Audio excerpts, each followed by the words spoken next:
Quel silence! Bonjour! Bonjour à toutes et à tous. Plaisir de voir vos sourires, vos visages, peut-être de voir quelques visages que je ne connais pas ou que ça fait longtemps que je n'avais pas vu. Donc c'est vraiment, soyez tous les bienvenus. C'est vraiment un plaisir de vous voir ce matin. Comment allez-vous? Bien. Ceux qui vont moins bien, ils n'osent pas le dire. Hein? Ok. Bon, on est aussi là pour les gens qui vont moins bien. Et puis le Seigneur connaît nos cœurs. La semaine dernière, si vous étiez avec nous, on était dans un magnifique endroit, la cantine de Moncheran, en dessus d'Orbe. Hein. Qui était là la semaine dernière? Voilà. Et puis on a eu froid. On a eu froid, franchement, c'était un temps automnal. Et quelqu'un d'ailleurs m'a gentiment dit, Luc, c'était une super idée de faire le culte ailleurs, mais si la prochaine fois tu peux le faire en été. J'espérais que ce soit vraiment le grand soleil, qu'on puisse être tous dehors. Mais c'est pas grave, on a eu vraiment un excellent moment malgré tout. Et puis là, aujourd'hui j'ai vraiment chaud. Hein. Moi j'avais fait l'effort de prêcher en chemise, courte manche, en me disant le soleil va venir, le soleil va venir. Non, n'y est rien. Mais voilà, aujourd'hui il est là, on en profite effectivement. Et puis je vous avais parlé de lumière. Alors je vais repartir un peu de là aujourd'hui. Si l'affichage revient, on a quelques difficultés parfois avec l'affichage. On a un câble à changer depuis un bon petit moment, je crois bien, mais c'est un câble qui est super long. Alors s'il y a quelqu'un qui a envie de faire une fois la longueur.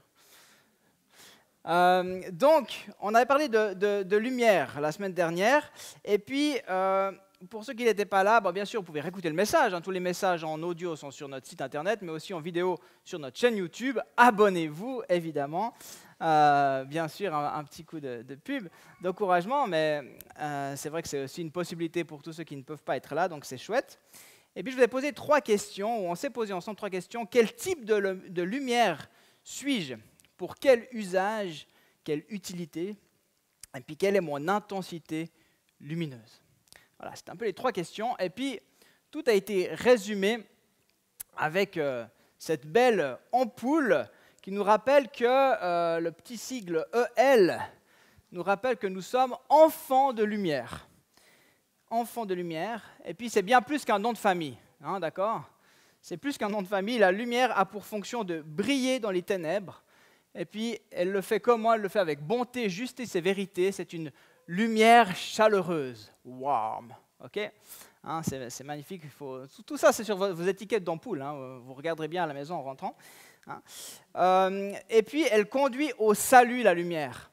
Elle conduit au salut, elle éclaire avec forte intensité. Alors là, les lumens, voilà, maintenant, comme je dis, on ne parle plus en watts, on parle en lumens. Et puis, alors là, il y en a une cralée. Voilà. Et puis, il faut redémarrer les Switchercast. Et puis vous êtes là encore. Non, mais je le fais vite, tac, comme ça. En espérant que ce soit bon pour les auditeurs en ligne. Donc, une forte intensité. Puis j'avais dit que pour garder notre intensité pleine, nous avons besoin de marcher tout près de Jésus. Puis de veiller aussi à ce qu'on regarde avec nos yeux. Parce que la parole nous dit que les yeux, c'est la lampe de notre corps. Donc c'est comme un peu un interrupteur, ils peuvent éteindre ou allumer la lumière. Et puis, je vais montrer ceci. Tac, ça va arriver. Voilà. On était parti de là. Dieu est lumière. Lui, il éclaire tout. Et puis, il apporte la lumière au travers de sa parole, au peuple qu'il s'est choisi, puis au monde entier, à travers Christ qui s'incarne, qui vient habiter dans le monde. Et puis, son œuvre se poursuit au travers de ces enfants adoptifs que nous sommes, ceux qui ont mis leur foi en Dieu, dans le Fils, et eux deviennent enfants de lumière. Et c'est complètement fou parce que Jésus va dire de nous, vous êtes la lumière du monde. Et c'est vrai, comme on l'a fait encore ce matin, on a de la facilité à chanter qu'il est le Dieu de lumière, qu'il est le Jésus lumière du monde, mais de considérer que nous sommes la lumière, on a de la peine. C'est vrai, hein? Mais c'est vrai, c'est une réalité, nous sommes lumière du monde. Donc désormais, dans ce monde de ténèbres, nous sommes la lumière, nous, les chrétiens. Alors au vu de tout cela, il n'y avait qu'une chose à faire, c'était demander au Père de rallumer notre lumière. Saint-Esprit, éclaire, rallume la lumière. Parce que oui, il y a souvent des vides. Oui, il y a souvent des moments où on est en pénurie d'électricité. N'est-ce pas? Il y a des moments où la lumière, on nous vole notre lumière, où notre lumière est cachée. Notre feu peut être s'étiole. Alors on avait besoin que le Saint-Esprit rallume notre compréhension, notre vision et notre feu pour qu'on soit cette lumière pour celui et celle qui se trouvent sur notre chemin. Alors ce matin, dans la suite un petit peu de la semaine dernière, j'aimerais lire avec vous un texte qui se trouve dans Romains, au chapitre 13, on va lire les versets 8 à 14. Puis dans cette grande épître aux Romains, Paul s'adresse évidemment à l'église de Rome, et il est question dans cette partie-là de la pratique de la justice, dans des aspects très concrets. Et le chapitre 12, vous le connaissez par cœur, le chapitre 12 bien connu, parce qu'il commence avec ce verset « Je vous encourage donc, frères et sœurs, à offrir votre corps comme un sacrifice vivant, saint, agréable à Dieu. » Ça, on connaît ce verset parce qu'il est puissant. Il nous appelle à nous donner entièrement, à nous offrir, à venir sur l'autel pour être à son service. Puis, au début du chapitre 13, il parle du rapport aux autorités. Et ensuite vient notre texte où, je vais lire le verset 8 et puis après je vais sauter au verset 12. Il dit ceci, « Ne devez rien à personne, si ce n'est de vous aimer les uns les autres, car celui qui aime l'autre a accompli la loi. » Verset 11, « Cela est d'autant que vous savez en quel temps nous sommes. C'est bien l'heure de vous réveiller du sommeil, car maintenant le salut est plus proche de nous que lorsque nous sommes venus à la foi. La nuit est avancée, le jour s'est approché. Rejetons donc les œuvres des ténèbres et revêtons les armes de la lumière. Comportons-nous convenablement comme en plein jour, sans orgie ni beuverie, sans luxure ni débauche, sans dispute ni passion jalouse, mais revêtez le Seigneur Jésus-Christ et ne vous préoccupez pas de la chair pour en satisfaire les désirs. » Amen. Ça va? Alors, le titre de mon message, c'est l'heure. Ça va être une réalité pour beaucoup la semaine prochaine. Ça va faire mal. Ça, ils vont entendre, parents, enfants, c'est l'heure, il faut se lever, pas le choix, l'école recommence, on reprend, il va falloir retrouver un rythme. Ah, il y en a qui ne se réjouissent pas du tout. C'est trop tôt, c'est l'heure. On n'aime pas trop ça. Voilà que Paul dit cela aux chrétiens de cette église et à tous les chrétiens qui gravitent autour et qui vont lire cette lettre. C'est l'heure, c'est le moment, c'est le temps, c'est maintenant. Et du coup, j'aimerais vous transmettre ça aussi aujourd'hui. C'est l'heure. Oui, c'est l'heure de se réveiller. C'est l'heure. Moi, j'ai été plusieurs fois interpellé par différents textes, différentes exhortations ces dernières semaines où il est question de veiller, d'être réveillé, d'être éveillé. Il y a veiller, être éveillé, réveillé. Jésus, parfois, veillait toute la nuit. Il priait. Il était face aux enjeux qui étaient là devant, il était là, il priait, il cherchait la volonté du Père, il cherchait la direction. Il luttait même parfois. Je ne sais pas si vous avez déjà fait des nuits blanches, je pense que oui. Alors, il y a parfois des gens qui font des nuits blanches puis qui ne voudraient surtout pas faire de nuit blanche. Je suis navré pour eux et on peut prier pour votre sommeil parce que c'est sûr que quand on veut dormir et qu'on n'arrive pas, c'est catastrophe, parce que le sommeil est hyper important. Mais il y a quand même une époque, probablement un peu lointaine pour certains, où on est ado. Puis là, faire une nuit blanche, c'est un exploit. On veut faire une nuit blanche. On veut tout faire pour y arriver. Moi, je me souviens, j'étais avec un week-end catet, donc c'était l'équivalent de jump aujourd'hui. hein, et puis on s'était dit avec mes potes, cette nuit, on ne dort pas. Alors le moniteur, je me souviens qu'il avait une très belle réaction. Il avait dit, si vous ne voulez pas dormir, libre à vous, mais demain, les activités, c'est les mêmes. Hein, donc il faudra assumer. Bon, bien sûr, ça ne nous faisait pas peur. Mais donc on avait décidé ça. Et puis, en fait, c'est difficile de rester éveillé toute une nuit, hein, de tenir. Puis il y a toujours un moment où finalement on s'endort. Et puis le lendemain matin, on se dit non, on n'a pas dormi, ou on a dormi une demi-heure. Puis il y a le petit malin qui dit moi, j'ai pas dormi. Puis il n'y a plus personne pour le contredire. Hein. Lui, il a réussi. Mais pour dire que rester éveillé, même si on l'a choisi, c'est difficile. J'ai aussi eu différents travaux où j'ai travaillé de nuit. Peut-être que c'est le cas de certains aussi ici. Et puis, dans un de mes jobs, je faisais la surveillance d'un chantier. Je gérais les accès sur le chantier. Je répondais un peu aux entreprises qui bossaient sur le chantier pendant la nuit. Et puis, du coup, j'avais des écrans de contrôle. C'était un peu comme dans un petit QG, comme ça. Mais c'était hyper difficile de rester éveillé. Parce qu'une fois que les entreprises travaillaient sur le chantier, moi, j'avais plus grand-chose à faire. Hein. Mais si je m'endormais, quel était le risque? Il suffit que ce soit là qu'il y ait une urgence, là qu'il y ait un accident. On ne peut pas prévoir ça, donc il ne fallait pas que je dorme. Ou bien que c'est au moment où je dors que le chef vient faire une visite surprise, même de nuit, on ne sait pas. Hein, donc, voilà, je devais trouver des techniques pour rester éveillé. Hein. Des fois, on se pince, on trouve des trucs. Il ne faut surtout pas être trop confortable sur sa chaise. Enfin, voilà. C'est pour ça, d'ailleurs, qu'à l'escale, on ne changera pas de chaise. Hein. Quand je suis arrivé ici, il y a maintenant plus que 7 ans, je me suis dit, on changera les chaises un jour. Mais finalement, ça nous force à ne pas être trop confortable. Bon, tout ça pour dire que spirituellement, c'est la même chose. On est appelé à être réveillé, à être éveillé, et puis il y a une lutte spirituelle pour rester éveillé. Parce qu'il y a quelqu'un qui aime bien dire aux gentils chrétiens, le village s'endort. Hein, pour ceux qui sont familiers avec ce genre de jeu qu'on joue dans nos camps. Hein, oui, des fois il y a cette susurre là à l'oreille, le village s'endort, et puis les chrétiens s'endorment. Paul semble prendre pour acquis que les chrétiens auxquels il s'adresse dorment. Alors il y a peut-être un côté rassurant, on se dit, si eux aussi dormaient, il n'y a rien de nouveau, quoi. Mais en même temps, ça peut être un peu inquiétant. Ça veut dire qu'on est toujours un peu au même stade. On doit nous réveiller. Le Saint-Esprit doit nous réveiller et nous secouer. Alors peut-être vous allez me dire, mais pourquoi se réveiller? Pourquoi faire? Qu'est-ce qu'il y a de si urgent? Alors, être réveillé, c'est être conscient des enjeux. Justement, de ces enjeux spirituels. Cette réalité entre cette lutte entre le monde des ténèbres et le monde de la lumière.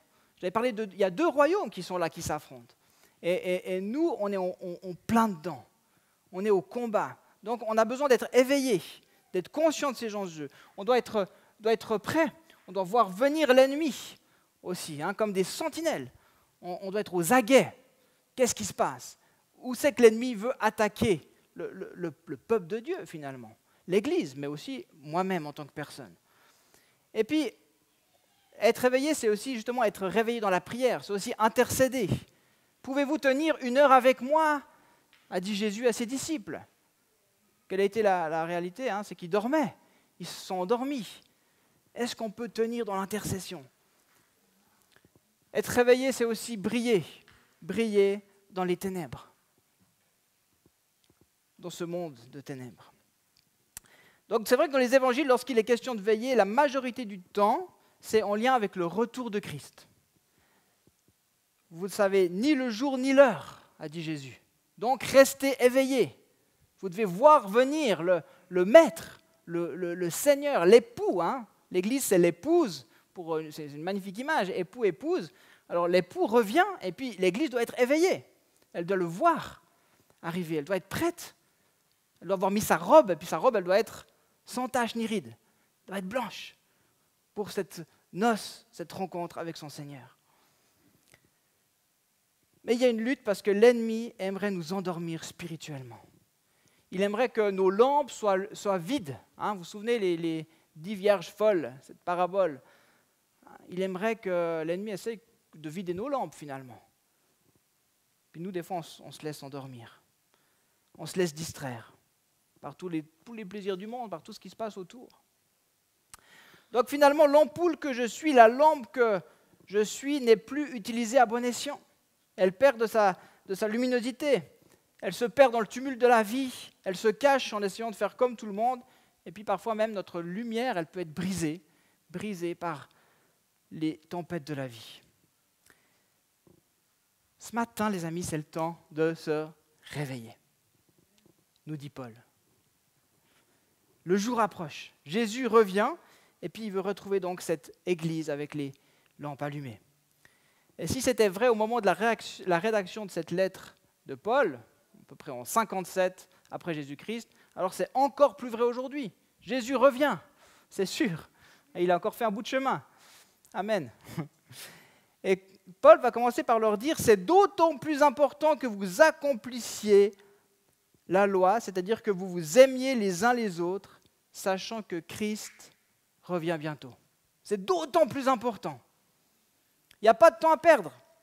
S'il y a une chose à faire, c'est celle-ci, le plus grand commandement, et le second qui est semblable, aimer le Seigneur de tout ton cœur, de toute ta pensée, de toute ta force, de toute ton âme, de toute ta pensée. Tu aimeras ton prochain comme toi-même. Ces deux commandements dépendent de toute la loi et les prophètes. Donc s'il y a quelque chose à faire, c'est ça. C'est le plus important, c'est l'essentiel. Est-ce qu'il y a parmi vous des gens qui aiment bien les téléfilms romantiques?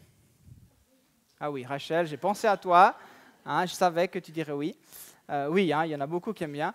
Bon, il y a en général 3 scénarios, 2 ou 3 maximum sur ces genres de téléfilms. Et puis, il y a le fameux scénario où le gars et la femme n'osent pas se déclarer. Et puis finalement, l'un des deux repart à l'autre bout du monde pour reprendre son travail dans une grande ville américaine. Et là, tout semble foutu. Voilà. Bon, évidemment, ça se termine toujours en happy end. Ils se retrouvent quelques années plus tard. Et puis, mais en fait, déjà à ce moment-là, je t'aimais. Et c'est magnifique, ils rattrapent le temps perdu. Bon.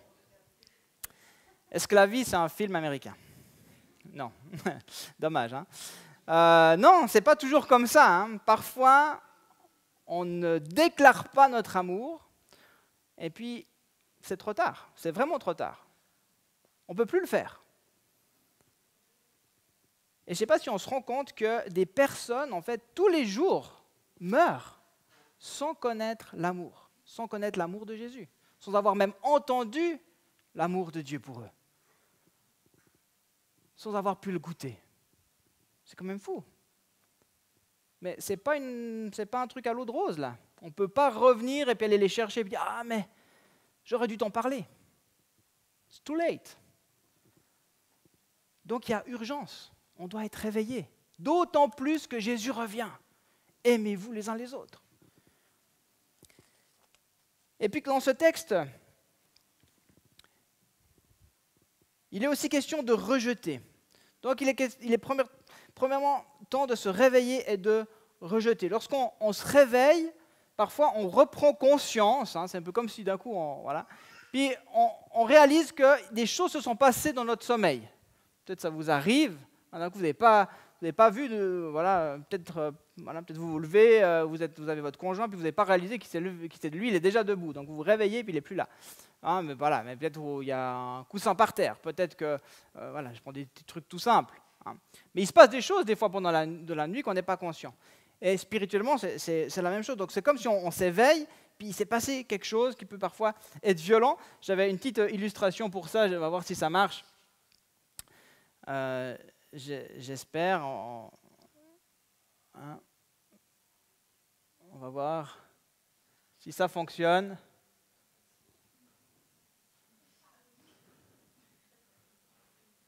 Il y a le son, s'il y a du son, je ne sais pas.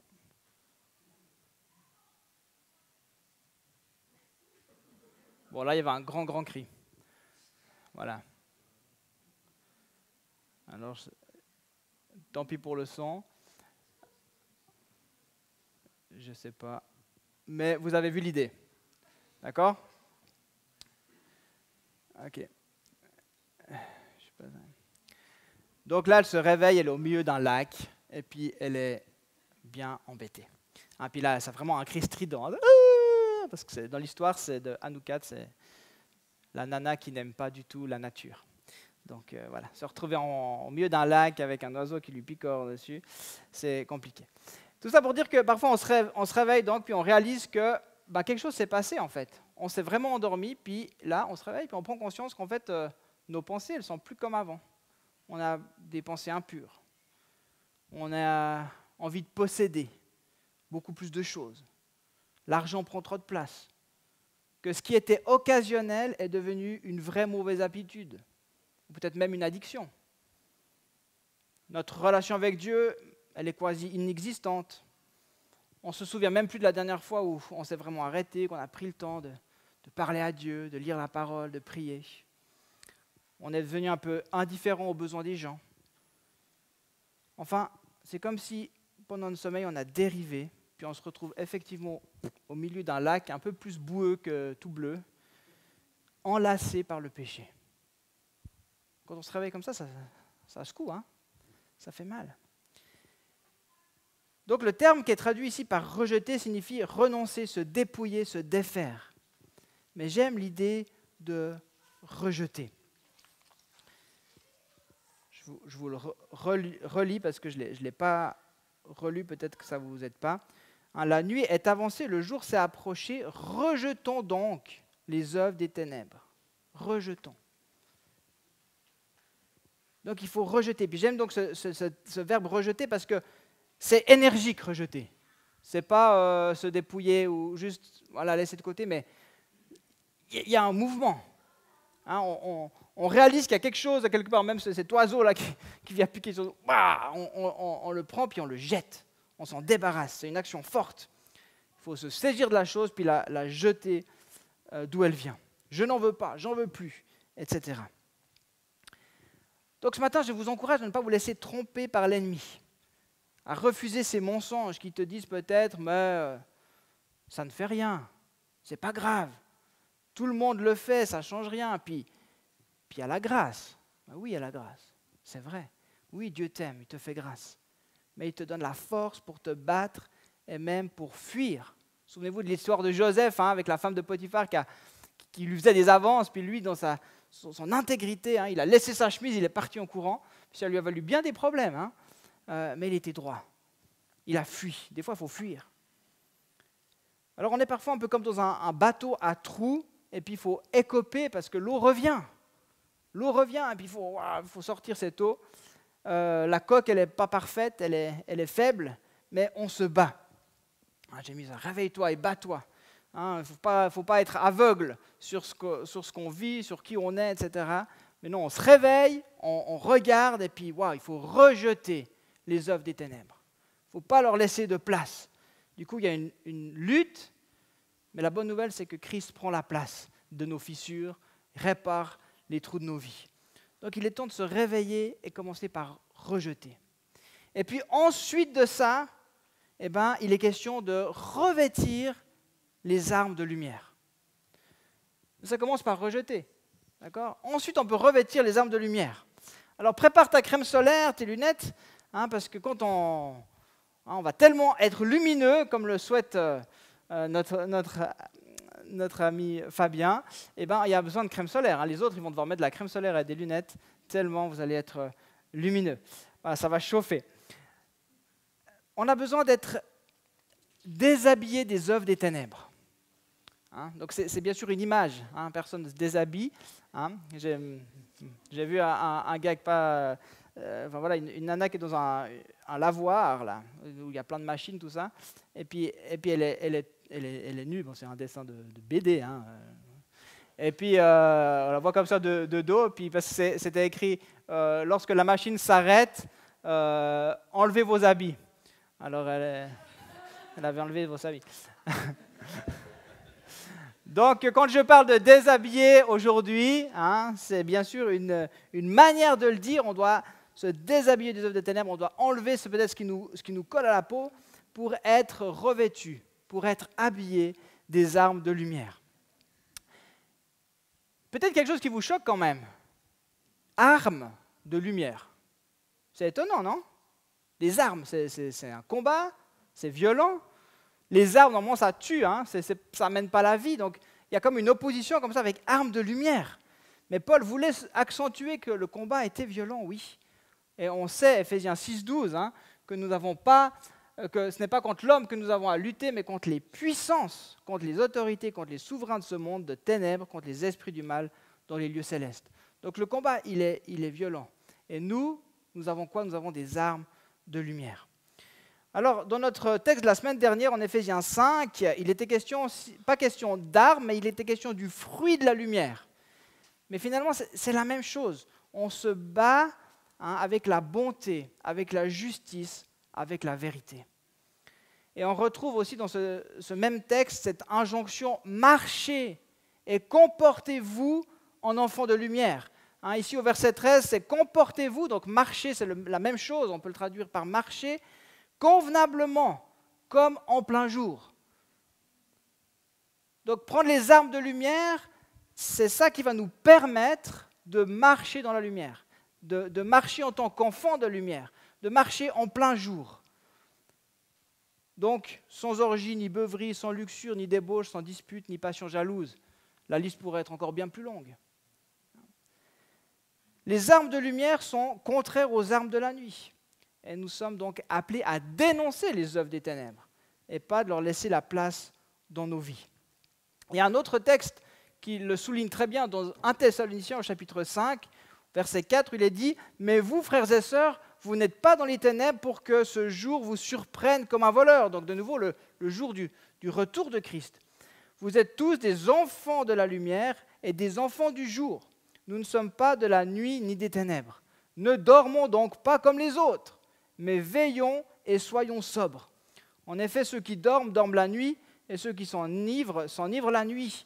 Mais nous qui sommes du jour, soyons sobres, enfilons la cuirasse de la foi et de l'amour, ayant pour casque l'espérance du salut. » Donc ne dormons pas, encore une fois, mais veillons, soyons sobres. Puis le verset 8, à quelque part, il vient compléter nos armes. La cuirasse de la foi et de l'amour, le casque de l'espérance du salut. La foi, l'espérance, l'amour. Voilà ce qui va nous permettre de nous battre et de rester hors des ténèbres. Ma foi en Dieu, ma confiance en qui il est, l'espérance de son retour, du jour de la délivrance. Ce sera un jour de délivrance, c'est vraiment quelque chose d'extraordinaire. L'éternité avec lui dans le royaume de Dieu. Mon amour pour Dieu et puis amour que je peux communiquer autour de moi. Voilà nos armes de lumière. Donc, on se réveille et on rejette tout ce qui nous a entourés, tout ce qui nous a enlacés pendant qu'on s'est endormi. On n'a pas vu, on n'a pas remarqué ou on a pensé qu'on dérivait un petit peu, mais pas autant. Et puis là, on se réveille et puis maintenant, on revêt. On prend ces armes de lumière pour lutter contre ces choses. Parce qu'on ne veut pas se laisser de nouveau éteindre, on ne veut pas se laisser endormir, on veut rester éveillé. Et puis la troisième chose, il est temps de se réveiller et de revêtir Christ. Et si c'était si simple, comme ce petit garçon qui met un pull, si c'était aussi simple que ça, j'aurais pu vous distribuer un t-shirt ce matin. S'il y a quelqu'un qui est graphiste et qui voudrait nous faire des t-shirts, je suis comme Jésus ou presque. J'aurais pu vous distribuer ça ce matin, j'aurais bien aimé, si j'avais eu un peu plus de temps et d'argent pour vous faire plaisir et rire. Mais est-ce que ça serait vrai? Comment démontrer aux gens « je suis comme Jésus ou presque » ? Franchement, est-ce que le fait de porter le t-shirt fait que je suis comme Jésus ? Non, évidemment. Ça ne suffit pas. Si c'était si simple. Revêtir Christ, c'est vivre Christ, c'est agir comme Christ et tout mettre sous son contrôle, nos désirs, nos actes. C'est manifester la même chose que Jésus, la tendresse, la bonté, la compassion, l'humilité, la patience. Et bien sûr, par-dessus tout, l'amour. Donc, revêtir les armes de lumière nous permet de nous battre d'abord pour nous-mêmes, afin qu'on reste éveillés, comme je l'ai dit, et que les œuvres des ténèbres ne viennent pas nous enlacer ou éteindre notre lumière. Mais revêtir Christ, c'est bien plus encore. Revêtir Christ, c'est permettre aux autres de voir Christ au travers de nous. C'est vraiment briller. c'est nous détourner de nous-mêmes pour aimer notre prochain. Je ne sais pas vous, mais si moi je croise un pompier dans la rue, puis qu'il y a un feu, je m'attends à ce qu'il éteigne le feu. Je ne sais pas, peut-être une probabilité. Mais nous, enfants de lumière, revêtus de Christ, quelle est l'attente?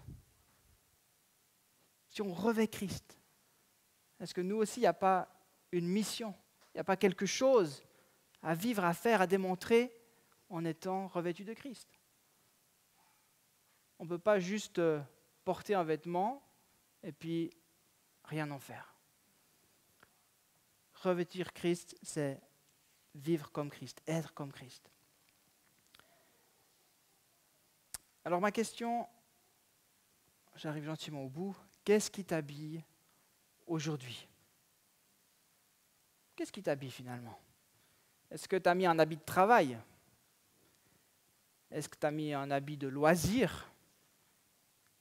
Un habit qui rappelle d'où tu viens, ton patrimoine, tes origines, un drapeau? Est-ce que tu as mis un habit de violence?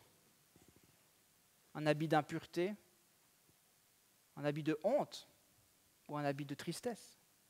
Qu'est-ce que tu portes aujourd'hui qui finalement te définit ou qui fait petit à petit partie de ton identité?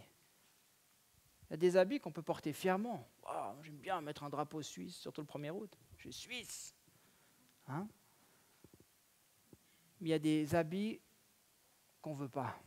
On aimerait tellement s'en débarrasser. Qu'est-ce que tu portes? Qu'est-ce qui t'habille?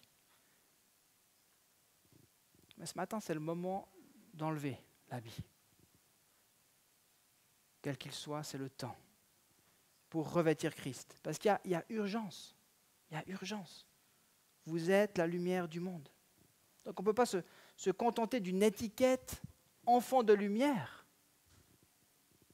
Ça doit être visible d'autant plus que le jour arrive. D'autant plus. C'est le moment, c'est le temps de revêtir Christ. On ne va pas remettre à plus tard. Des fois on rigole parce qu'on est une église de réveil. Nous, c'est le mouvement de l'église, église de réveil. Mais les amis, on ne peut pas vivre sur un réveil des années 30. On ne peut pas. On a besoin d'être réveillé aujourd'hui.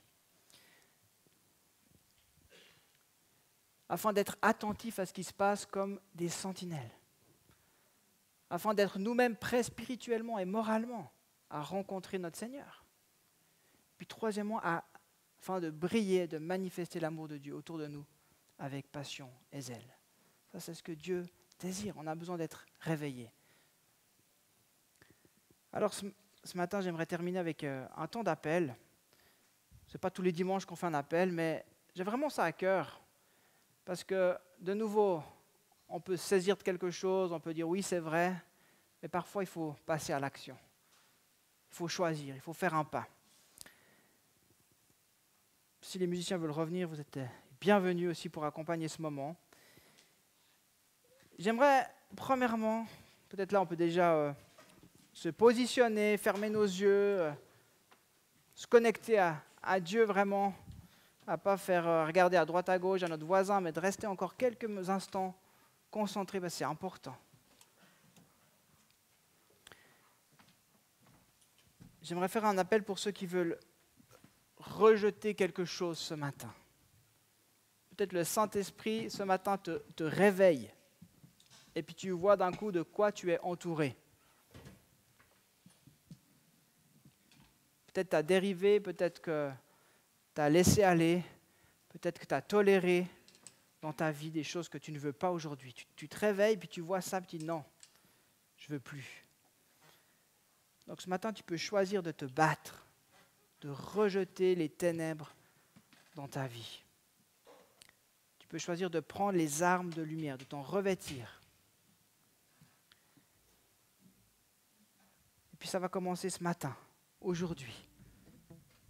Donc quand tu es prêt, tu pourras simplement t'avancer, puis on va prier pour toi. C'est le moment, il ne faut pas remettre ça à plus tard. Mais il y a un pas à faire, il y a un acte à faire.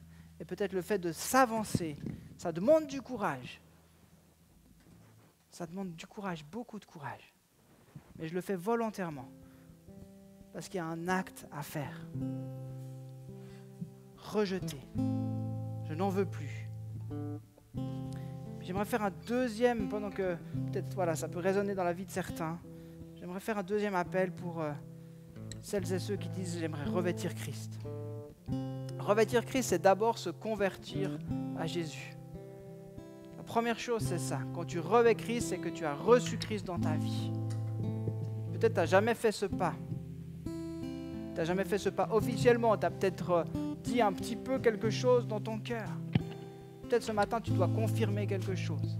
Et oui, je choisis Jésus. Je choisis de me revêtir de Christ. Tu peux faire ce pas aussi ce matin. En venant devant, on va prier pour toi. Des équipiers de prière qui vont être là pour t'accompagner. Et revêtir Christ, comme je l'ai dit, c'est aussi choisir de ne pas simplement porter un uniforme ou une étiquette.